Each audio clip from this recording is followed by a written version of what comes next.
Hello friends, मैं अभिनव तिवारी आप सभी का टारगेट सिलेक्शन पर हार्दिक स्वागत करता हूं।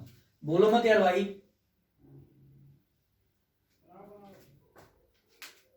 हेलो फ्रेंड्स, मैं अभिनव तिवारी आप सभी का टारगेट सिलेक्शन पर हार्दिक स्वागत करता हूं। आज हम पढ़ेंगे मध्यकालीन इतिहास के बारे में।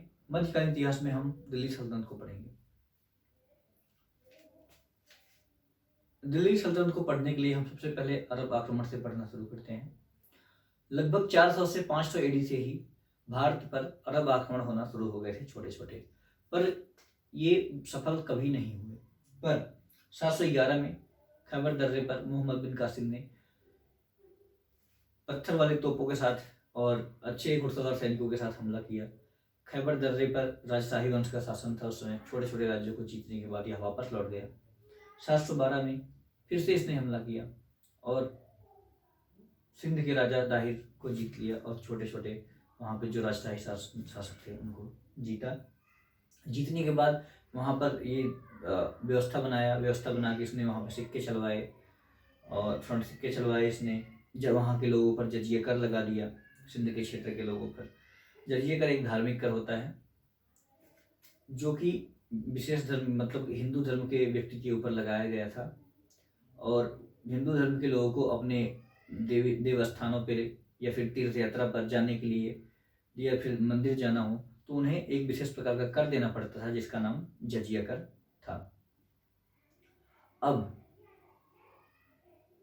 राजा दाहिर को इसने हरा दिया और राजा दाहिर की हत्या कर दिया। राजा दाहिर की हत्या के बाद उनकी पत्नी से शादी कर लिया और उनकी दोनों बेटियों को हज्जाज, जो कि बगदाद के खलीफा थे जिनका सेनापति था मोहम्मद बिन कासिम, हज्जाज के पास भेज दिया। हज्जाज के पास जाने के बाद दाहिर की बेटियों ने मोहम्मद बिन कासिम से बदला लेने के लिए कहा हज्जाज से कि मोहम्मद बिन कासिम ने हम लोगों को नापाक करके फिर आपके पास भेजा है। जिस बात को सुनकर हज्जाज आग बबूला हो गया और उसने कहा मोहम्मद बिन कासिम से कि तुम्हें अपने आप को बैल की खाल में बंद करके मेरे सामने प्रस्तुत हो। उसने ऐसा ही किया। मोहम्मद बिन कासिम ने खुद को बैल की खाल में बंद करके कहा कि चलो लेके चलो मुझे खलीफा के पास। वहां पर पहुंचने के बाद जब बैल की खाल को खोला गया तो मोहम्मद बिन कासिम मर चुका है। उसके बाद अरब बहुत ज़्यादा आक्रमण करने में सफल नहीं हुए भारत पर, लेकिन मध्य एशिया में उस समय एक छोटा सा राज्य पनप चुका था जिसका नाम था गजनी। गजनी की स्थापना एक बगदाद के सेनापति और दास, क्या नाम था, खलीफा के दास अल्पतगीन ने किया। अल्पतगीन का दास और दामाद था सुबुक्तगीन। सुबुक्तगीन जो है आक्रमण करना शुरू किया सिंध के क्षेत्रों पर। छोटे मोटे राज्यों को जीतने के बाद ये बहुत विशेष सफल नहीं हुआ। पर सुबुक्तगीन का बेटा मोहम्मद गजनवी गद्दी पर बैठा और इसने खलीफा से सुल्तान की उपाधि मोहम्मद अल आदिल बिल्लाह से, जो खलीफा थे उस समय, उनसे ये सुल्तान की उपाधि ग्रहण किया। 1001 से 1027 तक इसने भारत पर 17 बार आक्रमण किए। 1001 में इसने शाही वंश पर आक्रमण किया जहां के राजा जयपाल और आनंदपाल थे। जयपाल था, उसका बेटा आनंदपाल। सोमनाथ पर आक्रमण इसका 16वां आक्रमण था।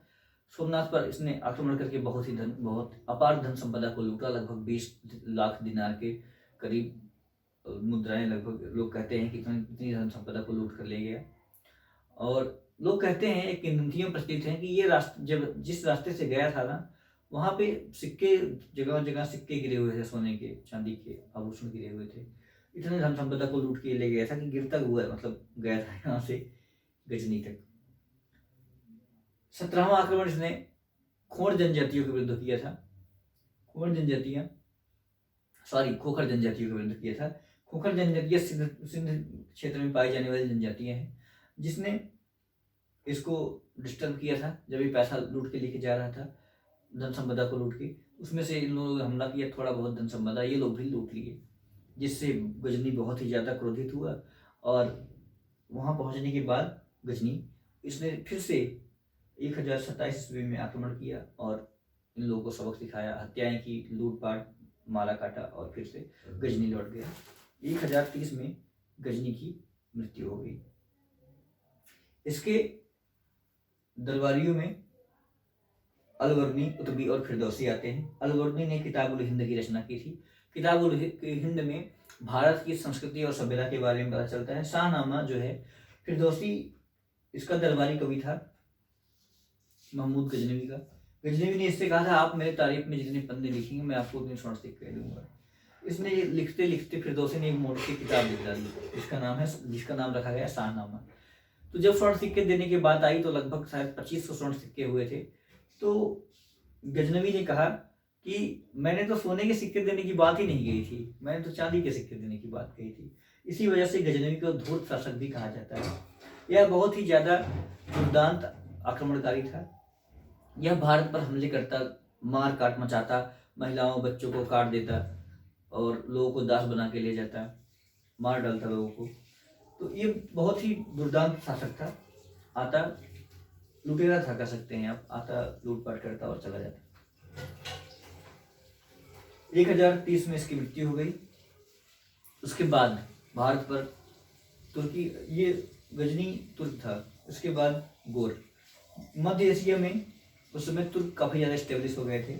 गजनवी और गोर दो मध्य एशिया के प्रांत थे जिनमें आपस में युद्ध चलते रहते थे। जब गजनी का राजा सशक्त होता तो गोर पर हमला करता और गोर को जीत लेता, और जब गोर का राजा सशक्त होता तो गजनी पर हमला करता और गजनी को जीत लेता। उस समय मोहम्मद बिन गोरी एक सफल शासक हुआ। इसके भाई साहब शासन करते थे, सुल्तान थे वहाँ के गोर के, और ये उनका प्रतिनिधि था जो युद्ध करता था उनके लिए। इसने पूरी गजनवी को जीतकर गोर में मिला दिया। इसके भाई ने कहा कि चलो गोरी ऐसा करते हैं कि हम गोर पे शासन करते हैं, तुम गजनवी पे करो। इसने कहा नहीं भाई साहब, आप शासन करिए गजनवी और गोर पर, मैं भारत की तरफ कूच करता हूँ और भारत विजय की प्रयोजन बनाता हूँ। फिर गोरी हमले किया, कई हमले किए भारत पर। जैसे कि 1178 में इसने गुजरात प्रांत में, इस टाइम गुजरात है, अनिलवाड़ था। अनिलवाड़ का शासक भील थी जिसने इसको बहुत ही बुरी तरह से हराया था। उसके बाद 1191 में इसने फिर से हमला किया तराइन के क्षेत्रों पर। तराइन में हमला किया इसने। पृथ्वीराज तृतीय ने इसको बहुत ही बुरी तरीके से हराया फिर से। गोरी जो है गोर नहीं गया। गोरी गोर की सीमा के बाहर ही रहकर अपनी पत्नी को एक पत्र लिखा और उसमें कहा कि सुनो प्रिय, अब हमारी और तुम्हारी मुलाकात तब होगी जब हम भारत विजय कर लेंगे। भारत फतह के उपरांत ही हम आपसे मिलेंगे, अन्यथा हमारी खबर मिलेगी आपको। और एक किंवदंती है, लोग कहते हैं कि गोरी जो है, गोर न जाके एक गुफा में छुप के जब बैठा था अपने तमाम हार के बाद, तो वहां पे उसने एक चींटी को, गुफा में उसने देखा एक चींटी बार बार चढ़ती थी फिर गिर जाती थी, फिर चढ़ती थी फिर गिर जाती थी, अंततः वह चींटी चढ़ गई। तो गोरी ने कहा कि जब ये चींटी बार बार हारने के बावजूद प्रयास करती रही और अंत में सफल हुई, तो क्या मैं अंत में सफल नहीं होऊंगा? मैं फिर से हमला करूंगा। भाई हौस दो रहो। उसके बाद इसने फिर से हमला किया और 1192 में, और नतीजा आप सभी जानते हैं। तराइन के द्वितीय युद्ध में मोहम्मद गोरी सफल हुआ। इसने पृथ्वीराज तृतीय को हरा दिया और इसकी जीत ने भारत में इस्लाम के लिए मार्ग को प्रशस्त किया। गोरी 1192 में तराइन के द्वितीय युद्ध में इसके जीतने की सबसे बड़ी वजह यह थी कि ये तुर्क शैली से इसने हमला किया, घोड़े और तलवारबाजों के साथ। इसने तेजी से हमला किया, बहुत ही ज्यादा तेजी से हमला किया इसने पृथ्वीराज तृतीय के ऊपर।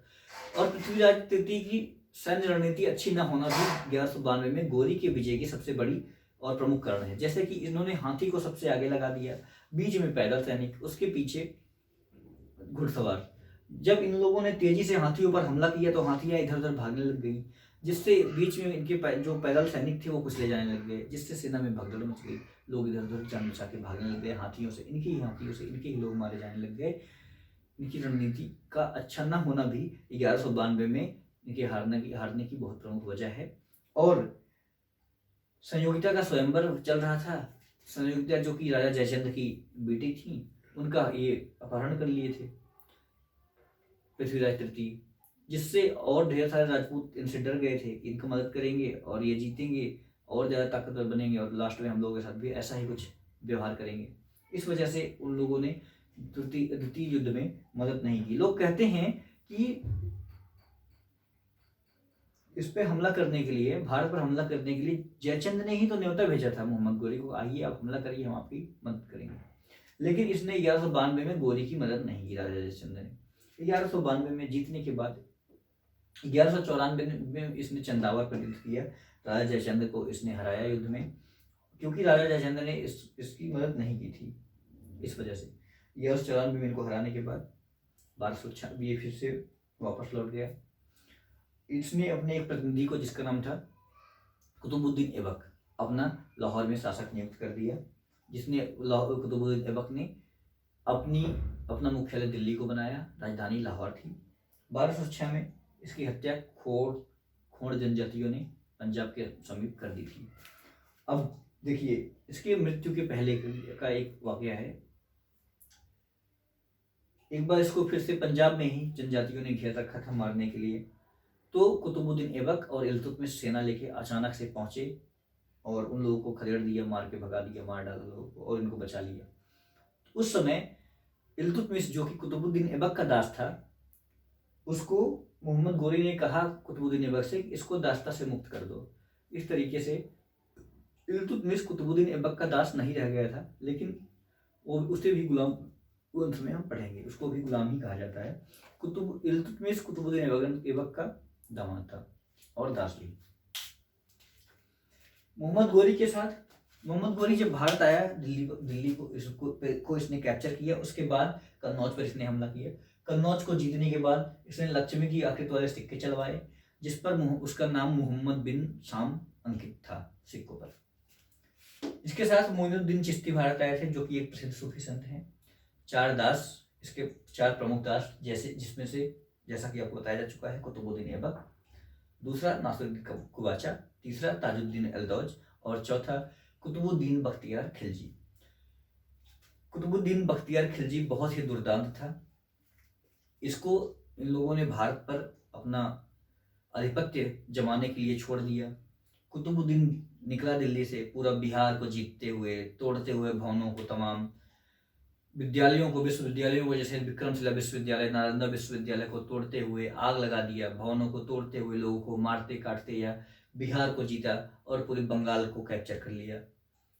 ताजुद्दीन एल्दौज और नासिरुद्दीन कुबाचा को मध्य के क्षेत्रों पर पैठ लाने के लिए छोड़ दिया गया था। कुतुबुद्दीन ऐबक, जिसके अंतर्गत पूरा शासन व्यवस्था निहित था, इसको मोहम्मद गोरी लाहौर में छोड़ गया। लाहौर को इसने अपनी राजधानी बनाई, दिल्ली को अपना